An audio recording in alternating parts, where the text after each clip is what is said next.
गुरुर्ब्रह्मा गुरुर्विष्णुर्गुरुर्देवो महेश्वरः गुरुः साक्षात् परब्रह्मा तस्मै श्रीगुरवे नमः. ഓം ശ്രീ സായിരാം. ഭഗവാൻ മദിരാശിയിലായിരുന്നപ്പോൾ ഒരു ഭക്തൻ നേരിട്ട് പ്രാർത്ഥിച്ചു, ഭഗവാനെ, എൻ്റെ പ്രശ്നങ്ങൾ അകറ്റിത്തരണേ. സ്വാമി കാരുണ്യത്തോടെ അരുളി, ബംഗാരു, പുട്ടപ്പർത്തിയിലേക്ക് പോകൂ, അവിടെ ഇരുന്ന് ജപിക്കൂ. 12 ദിവസം കഴിഞ്ഞ് തിരിച്ചു വരൂ, നിൻ്റെ വിഷമതകൾ എല്ലാം പൂർണ്ണമായി ഇല്ലാതാകും. ഭക്തൻ ചോദിച്ചു, സ്വാമി ഇപ്പോൾ ഇവിടെ ഉണ്ടല്ലോ, പിന്നെ ഞാനിതിന് പർത്തിക്ക് പോകണം, ഇപ്പോൾ തന്നെ ചെയ്തുകൂടെ?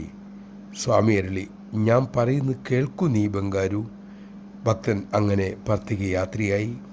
2 ദിവസത്തെ യാത്ര കഴിഞ്ഞ് അയാൾ പർത്തിയിലെത്തി. പിറ്റേ ദിവസം മുതൽ ജപവും ആരംഭിച്ചു. 12ാം ദിവസം അദ്ദേഹം മന്ദിരത്തിലുള്ള സ്വാമിയുടെ വലിയ ചിത്രത്തിനു മുമ്പിൽ നമസ്കരിച്ചു. എഴുന്നേറ്റ് നോക്കിയപ്പോൾ ചിത്രത്തിൽ താഴ്ത്തിയിട്ടിരിക്കുന്ന ഭഗവാന്റെ കൈ ഉയർന്നിരിക്കുന്നു. 2 വിരലുകൾ മാത്രം ഉയർത്തിപ്പിടിച്ചിരിക്കുന്നു. അത് മറ്റു പലരും കണ്ടു. എല്ലാവരും അന്തം വിട്ടുപോയി. ആ 2 വിരൽ ഉയർത്തി കാണിച്ചതിനെക്കുറിച്ച് പലരും പലവിധം വ്യാഖ്യാനിച്ചു.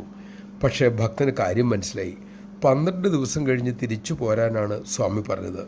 അതായത് 12 ദിവസത്തെ ജപം കഴിഞ്ഞിട്ട് തിരിച്ചു പോരുക. താൻ യാത്ര പുറപ്പെട്ടിട്ട് ഇപ്പോൾ 12 ദിവസമായി. പക്ഷേ ജപം തുടങ്ങിയിട്ട് 10 ദിവസമേ ആയിട്ടുള്ളൂ. 2 ദിവസം തീവണ്ടിയിലെ യാത്രയായി പോയല്ലോ.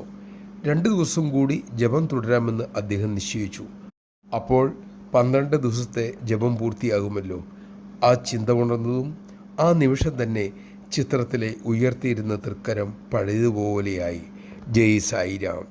നമ്മുടെ സൗകര്യത്തിനനുസരിച്ച് ഭഗവാന്റെ ഉപദേശങ്ങൾ മാറ്റിക്കൂടാ. ശരിയായ അർത്ഥത്തിൽ തന്നെ അത് പാലിക്കണം. എത്ര കാരുണ്യവാനാണ് സ്വാമി.